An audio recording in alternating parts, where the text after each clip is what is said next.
양관은 창문을 열고 훌쩍 뛰어 소리 없이 희청어와 피청연의 방으로 들어갔다. 방 한 구석에는 2개의 꾸러미가 놓여 있었는데 그중 하나를 들어보니 은자 20냥이 들어있었다. 양관은 은자가 든 꾸러미를 품속에 넣었다. 또 다른 꾸러미에는 길이가 4척 정도 되는 장검 2자루가 들어있었다. 양관은 중수법으로 2자루의 검을 부러뜨린 후 다시 칼집에 넣어보자기로 잘 싸두었다. 그때 누군가 담을 넘는 소리가 들렸다. 2 도사가 배웅을 마치고 돌아온 모양이었다. 담을 한 번에 넘지 못하고 일단 담장 위로 올라섰다가 다시 땅바닥으로 뛰어내리는 것으로 보아 경공술이 그다지 뛰어나지는 못한 듯했다. 양관은 재빨리 창문으로 몸을 날려 자기 방으로 돌아간 후 창문을 닫았다. 2 도사는 아무것도 눈치채지 못했다. 양과가 귀에 벽을 대고 옆방의 동태를 살피니 방으로 돌아온 그들은 내일 있을 싸움에 대해 이야기를 나누었다. 다음 날 새벽 양과가 국수를 먹고 있는데 점소이가 다가와 아른 채 했다. 그러면서 전날의 2 도사를 욕해댔다. 어제 그 도사놈들이 공짜로 먹고 자고는 새벽에 도망쳤지 뭡니까? 전진교 도사들은 모두 규율을 잘 지키는데 어쩌다 그런 파렴치한 놈들이 나왔는지 모르겠습니다. 제가 반드시 중양궁에 가서 일러 바칠 겁니다. 그 2 놈의 얼굴을 똑똑히 기억해 두었으니 꼭 찾아내고 말 겁니다. 그 말에 양관은 빙그레 미소를 지으며 방값을 치르고 실안곡으로 가는 길을 자세히 물은 후 길을 나섰다. 30여리쯤 걸었을까 농가를 지나던 양관은 문득 지난날 홍능파를 속였던 일이 떠올랐다. 장난기가 발동한 양관은 근처 농가의 뒤뜰로 들어가 동정을 살폈다. 외양간에 큰 소 한 마리가 무엇에 화가 났는지 뿔로 기둥을 들이받고 있었다. 그 모습을 보고 양관은 목동으로 변장하면 소용녀가 자기를 못 알아볼 거라는 생각이 들었다. 양관은 허름한 옷 한 벌을 찾아 갈아입고 신발도 집신으로 갈아 신었다. 그리고 벽에 삿갓과 작은 피리가 걸려있는 걸 보고 삿갓을 쓰고 피리를 허리에 꽂으니 영락없는 목동의 모습이었다. 모든 준비를 마친 후 양관은 외양간 문을 열고 들어갔다. 그때까지도 소는 여전히 기둥을 들이받고 있다가 외양간 문이 열린 걸 보고 엄청난 속도로 돌진해왔다. 그러자 양과가 번개같이 몸을 날려 소 등에 올라탔다. 소는 좋기 700끈은 나갈 정도로 몸이 컸다. 거기다 긴 털과 날카로운 뿔이 잠옷 위풍당당해 보이기까지 했다. 소는 사납게 날뛰며 순식간에 큰 길로 달려나갔다. 이렇게 사나운 걸 보니 아마도 발전기인 모양이었다. 소는 등에 있는 양과를 떨어뜨리려고 몸부림쳤으나 양과는 쉽사리 떨어지지 않았다. 양과는 날뛰는 소 어깨에 약간의 내공을 실어 여러 차례 내려쳤다. 그러자 소가 고통을 견디지 못하고 목이 찢어져라 비명을 질러댔다. 결국 소는 더 이상 반항하지 못하고 얌전해졌다. 소를 길들인 양과가 힘을 주어 엉덩이를 치자 소가 엄청난 속도로 앞을 향해 달리기 시작했다. 순식간에 실안곡에 도착한 양과는 소의 고삐를 묶어 비탈진 곳에서 풀을 뜯게 한 후 풀밭에 들어누웠다. 일찍 도착한 탓에 사방이 너무나 고요했다. 양과는 지그시 눈을 감고 생각에 잠겼다. 어느새 해가 중천에 뜰 무렵이 되었다. 그때 계곡 입구에서 한 사람이 신호음을 울렸다. 그러자 남쪽에서도 몇 차례 신호음이 들려왔다. 잠시 후 계곡 입구에서 3명의 도사가 나타났는데 그중 2명은 바로 어제 저녁 객점에서 만났던 희청어와 피청연이었다. 다른 한 명은 40살 남짓 되어 보이는 왜소한 체구의 남자였는데 아마도 그가 신사숙인 듯했다. 자세히 보니 전에 중양궁에서 본 적이 있는 것 같았다. 뒤이어 산모퉁이 뒤쪽에서도 2 사람이 다가왔다. 한 명은 몸집이 건장한 남자였고 또 다른 한 명은 백발의 노인이었다. 2 사람 다 거지 복장을 하고 있는 것으로 보아 어제 희청어를 만난 개방 고수들 같았다. 5 사람은 말없이 서로를 향해 예를 갖춘 후 서쪽을 바라보며 재빨리 한 줄로 섰다. 바로 그때 계곡 입구에서 발굽 소리가 들려왔다. 그러자 5 사람은 서로 마주보더니 모두 계곡 입구를 바라보았다. 발굽 소리가 점차 가까워지더니 잠시 후 흰옷을 입은 여자가 검은 나귀를 타고 계곡 입구에서 빠른 속도로 달려왔다. 멀리서 여자를 본 양관은 깜짝 놀랐다. 선자가 아니잖아. 검은 나귀를 타고 오는 흰옷 입은 여자는 양과가 그토록 그리워하던 소용녀가 아니었다. 어느새 검은 나귀는 5 사람에게서 수장 떨어진 곳에 멈춰섰다. 흰옷을 입은 여자가 차가운 눈초리로 5사람을 훑어보았다. 그녀의 눈빛에는 명백히 무시하는 기색이 역력했다. 그때 희청어가 먼저 입을 열었다. 어린 계집이 간이 부었구나. 너희 패거리가 모두 몇 명이더냐? 어서 나오라고 해라. 그 말에 여자는 냉소를 지으며 허리에서 칼을 뽑아들었다. 초승달처럼 굽은 만도가 은빛을 발했다. 희청어가 또다시 입을 열었다. 우린 5명뿐이다. 너희 패거리가 언제 올지 모르나 오래 기다려줄 생각은 없다. 그 말에 여자가 냉소를 지으며 칼을 휘둘렀다. 내 패거리는 이 칼뿐이니 기다릴 것 없다. 여자의 말에 5사람은 모두 깜짝 놀랐다. 희청어가 개방의 고수들을 가리키며 말했다. 이분은 개방의 한대엽이시고 이분은 개방의 진어른이시다. 뒤이어 신사숙을 소개했다. 신지범 도장은 너도 만나뵌 적이 있을 것이다. 그러나 여자는 대꾸도 하지 않고 그저 5사람을 훑어보기만 했다. 희청어의 말에는 전혀 관심이 없는 듯했다. 그때 신지범이 입을 열었다. 우리 5이서 너 하나를 상대로 싸울 수는 없다. 열흘의 시간을 줄 테니 너를 포함해서 5명을 맞춰와라. 열흘 뒤 여기서 다시 상대해주마. 그 말에 여자가 피식 웃었다. 이 칼이 나를 도와 싸울 것이라 말했다. 너희 같은 무리를 상대하는데 어찌 5명씩이나 필요하단 말이냐? 신지범은 여자의 무례한 말에 화가 났다. 어린 계집이 정말 미쳤구나. 신지범은 한바탕 욕을 퍼부어주고 싶었으나 결국 꾹 눌러 참으며 여자에게 물었다. 네가 정말 고묘파 사람이 맞느냐? 그 말에 여자가 냉소를 지었다. 내가 고묘파 사람이면 어떻고 아니면 어떠냐? 중요한 건 너희가 나와 싸울 용기가 있느냐는 것 아닌가? 신지범은 여자 혼자 몸으로 이렇듯 배짱 좋게 나오는 모습을 보고 틀림없이 근처에 고수가 매복해 있을 거라고 생각했다. 만약 매복해 있는 고수가 고묘파의 이막수라면 함부로 여자를 건드려서는 안 되는 일이었다. 신지범은 다시 예를 갖추며 물었다. 이보시오 낭자. 대체 무슨 이유로 우리 문파 사람을 해친 것이오? 이유를 들어봐서 우리 쪽에 잘못이 있다면 내 당장이라도 사과하겠소만 만약 정당한 이유가 없다면 미안하지만 우리도 가만히 있을 수는 없소. 그 말에 여자는 여전히 냉소를 지으며 말했다. 저기 두 놈이 내게 무례하게 굴기에 손을 좀 봐준 것뿐이다. 겨우 귀를 자르는 것으로 끝내준 걸 감사히 여겨야 할 일 아니냐? 갈수록 대담해지는 여자의 말투에 신지범은 더욱 불안해졌다. 그러나 옆에서 가만히 2사람의 대화를 듣고 있던 진시성을 가진 거지는 달랐다. 그는 비록 나이는 많지만 성격이 매우 급한 편이라 더 이상 참지 못하고 앞으로 나섰다.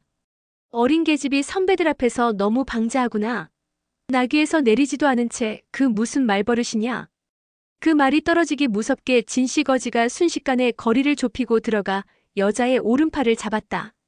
그의 몸놀림이 워낙 빨라서 여자는 미처 피하지 못하고 오른팔을 붙잡혔다.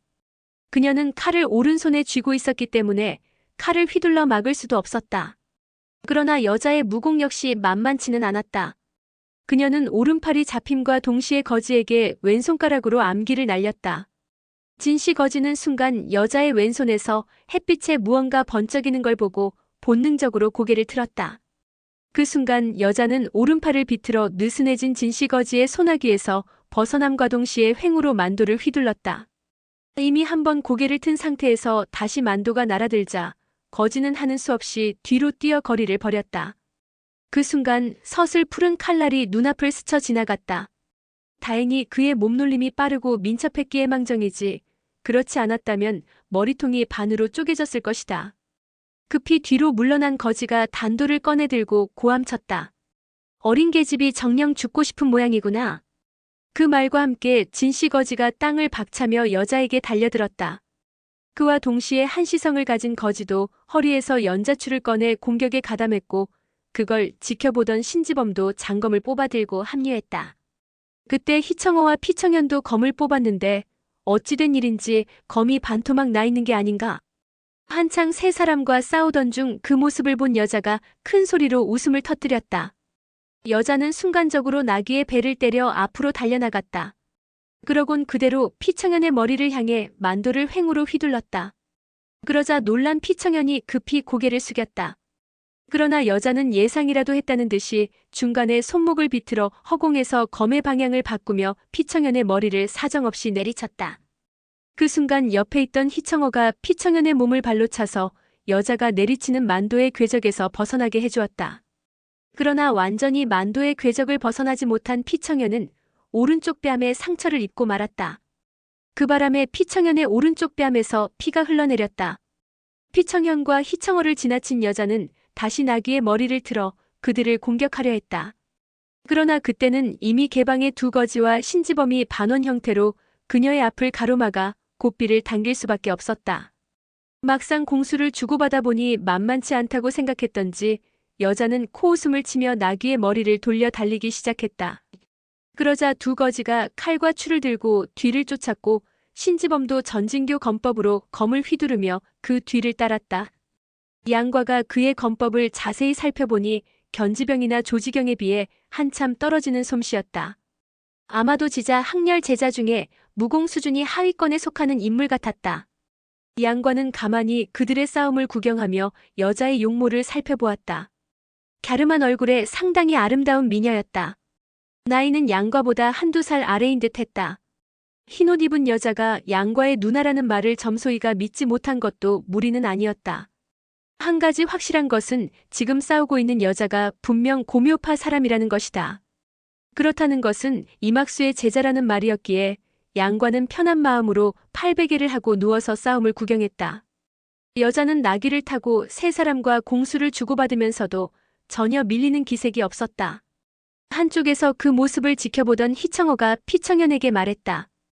피사제, 나를 따라오게.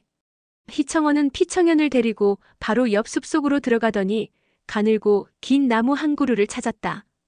그러곤 부러진 검으로 뿌리 부분을 절단한 후 나뭇가지를 대충 쳐냈다. 그러자 꽤 쓸만한 몽둥이가 만들어졌다. 그걸 보고 피청연도 같은 방법으로 몽둥이를 만들었다. 무기를 손에 쥔 두 사람은 숲 밖으로 달려나가 나귀를 탄 여자를 향해 협공에 들어갔다. 순간 적의 숫자가 늘어나면서 팽팽하던 힘의 균형이 깨어지고 말았다. 여자가 잠시 주춤하던 사이 한시성을 가진 거지의 연자추와 신지범의 장검이 앞뒤에서 공격해왔다. 여자는 급히 몸을 옆으로 누이면서 고개를 숙인 채 검을 휘둘렀다. 그 순간 연자추가 아슬아슬하게 그녀의 머리 위를 스쳐 지나갔다. 곧바로 쨍하는 소리와 함께 여자의 만도와 연자추가 부딪혀 불꽃이 튀었다. 그때 갑자기 나귀가 앞다리를 쳐들며 고통스러운 듯 비명을 질렀다. 희청어가 휘두른 몽둥이에 세게 맞은 탓이었다. 그걸 보고 진시성을 가진 거지가 땅바닥을 한 바퀴 구르더니 단도로 나귀의 다리를 잘라버렸다. 그러자 나귀가 울음을 터뜨리며 그 자리에서 앞으로 쓰러지고 말았다. 이렇게 되자 여자는 더 이상 나귀 위에서 싸울 수가 없었다. 눈앞으로 공격해 들어오는 검과 몽둥이를 보며 여자는 나는 듯 몸을 일으켜 왼손으로 피청연이 휘두르는 몽둥이를 휘어잡아 뚝 부러뜨렸다. 뒤이어 잽싸게 만도를 휘둘러 진시성을 가진 거지가 휘두르는 단도를 막아냈다. 그 모습을 지켜보던 양과가 고개를 갸웃거렸다. 저 여자 부상을 당했나? 자세히 보니 여자는 왼쪽 발을 약간 절고 있었다. 아마도 그래서 나귀에서 내리지 않고 적을 상대했던 모양이다. 여자가 나귀에서 내려서자 전세가 금세 바뀌었다. 나귀 위에서 계속 공세를 퍼붓던 여자는 이제 공격은커녕 이리저리 피하느라 정신이 없었다. 그때 한시성을 가진 거지가 휘두른 연자추가 허공을 가르며 여자를 향해 날아갔다. 여자는 고개를 숙여 피했지만 옆에서 공격해오는 신지범의 장검에 머리를 묶고 있던 은환이 부딪히고 말았다. 그러자 묶여있던 머리가 흩어져 내렸다. 여자는 눈썹을 고추 세우며 입술을 파르르 떨더니 비장한 표정으로 만도를 휘둘러 신지범을 공격했다. 그 모습을 지켜보던 양과는 순간 마음이 얼어붙는 것 같았다. 선자가 내게 화를 낼 때도 꼭 저런 표정이었는데 양과는 여자가 화내는 표정이 소용녀와 너무 닮은 탓에 결국 마음이 움직여 여자를 돕기로 결심했다. 양과는 작은 돌 67개를 집어들고 자리에서 일어났다. 그때 신지범은 수세에 몰린 여자에게 소리쳤다. 정년선자 이막수와는 어떤 관계냐? 사실대로 말하지 않으면 더 이상 봐주지 않겠다. 그러나 여자는 아무런 대답 없이 순간 몸을 날려 신지범의 뒤로 돌아들어가 만도를 횡으로 휘둘렀다. 그러자 갑작스레 뒤통수를 공격당한 신지범은 미처 피할 겨를이 없었다. 그걸 보고 두 거지가 조심하라고 소리쳤다. 다행히 희청호가 만도를 향해 몽둥이를 던져 막아냈기에 망정이지, 그러지 않았다면 신지범은 그 자리에서 목숨을 잃을 뻔했다. 분노한 신지범은 여자를 살려두어서는 안 되겠다고 결심했다. 어차피 이 여자가 이막수와 관계가 있다면 이 자리에서 죽여 입을 막아놔야 뒤탈이 없을 것이다. 결심을 굳힌 신지범은 여자의 급소를 노려 공격하기 시작했다. 양과는 여자가 위기에 몰린 걸 보고는 더 이상 망설이지 않고 잽싸게 소에 올라타 양팔로 몸통을 껴안고는 배 쪽으로 미끄러져 내려갔다. 그러곤 양다리로 소의 등을 꼭 감싸 안았다. 그런 다음 양과가 손을 뻗어 소의 엉덩이를 치자 소는 6사람을 향해 내달리기 시작했다. 6사람은 정신없이 싸우고 있다가 갑자기 자신들을 향해 달려오는 황소를 발견하고 깜짝 놀라 사방으로 흩어져 피했다. 그때 소배에 매달려 있던 양과가 5남자의 등에 있는 홍문열과 신당열을 겨냥해 가지고 있던 작은 돌을 던졌다. 그러자 여기저기서 비명이 터져 나왔다. 5사람은 혈도를 가격당한 충격으로 손에 힘이 빠져 그만 들고 있던 무기를 놓쳐버렸다. 그때 이미 양과는 소를 몰아 산등성이로 되돌아갔다. 그러고는 아무것도 모르는 것처럼 땅바닥에 누운 채 짐짓 놀란 듯 비명을 질렀다. 아이고, 이놈의 소새끼가 미쳤나? 큰일 났네, 큰일 났어. 그러나 아무도 그런 양과에게 관심을 기울이지 않았다. 신지범은 여자가 움직이지도 않았는데 자신들의 혈도가 찍힌 걸 보고 여자의 패거리가 도착한 모양이라고 생각했다. 멀리서도 자신들의 혈도를 찍을 정도라면 그 무공이 얼마나 대단하단 말인가. 5사람은 모두 신지범과 같은 생각을 했다. 결국 자기들이 감당할 수 없다고 판단한 5사람은 다행히 양다리는 멀쩡했기에 무기를 버려둔 채 도망가기 시작했다. 그런데 피청현은 혈도를 맞고 너무 당황한 나머지 방향도 분간하지 못한 채 여자 쪽을 향해 달려갔다. 그 모습을 보고 희청어가 피청현을 불렀다. 피사제, 그쪽이 아니라 이쪽이야. 그 말에 피청현이 막 돌아서려는데 여자가 다가오더니 그의 얼굴을 향해 만도를 휘둘렀다. 피청현은 손에 무기도 들고 있지 않은 터라 대항하지 못하고 그저 몸을 돌려 피하려 했다. 그러나 이미 만도는 피청현의 얼굴을 횡으로 베어오고 있었다. 놀란 피청현은 급한 나머지 손을 들어 얼굴을 가렸다. 그 순간 섬뜩한 비명소리와 함께 피청현의 손가락 3개가 잘려나갔다. 피청현은 아픔을 느낄 새도 없이 몸을 돌려 주랭랑을 쳤다. 그때 한시성을 가진 거지는 죽으림을 다해 도망치다 여자가 쫓아오지 않는 걸 보고 마음이 놓였다. 다리를 저는데 어떻게 쫓아오겠어? 그는 자기도 모르게 여자의 왼발을 힐끗 쳐다보았다. 그런데 이 행동이 그만 여자의 비위를 건드리고 말았다. 거지 새끼가 내가 못 쫓아갈 줄 알았나 보지. 그 말과 함께 여자는 허공에서 만도를 몇 차례 빙빙 돌리더니 거지를 향해 휙 던졌다. 그러자 만도는 은빛을 바라며 전광석화처럼 허공을 가로질러 거지의 왼쪽 어깨에 꽂혔다. 그 순간 한시성을 가진 거지의 비명이 터져 나왔다. 거지는 어깨에 만도를 꽂은 채 허둥지둥 달아났다. 그렇게 5사람이 모두 숲속으로 사라졌다. 그 모습을 보고 여자가 박장대소했다. 사실 이 웃음은 허장성세에 가까웠다. 누가 날 도와주었을까? 그런 생각을 하며 여자는 땅에 떨어진 단도를 손에 들고 사방을 살폈다. 그러나 전혀 고수라고 할 만한 사람의 인기척을 느낄 수 없었다.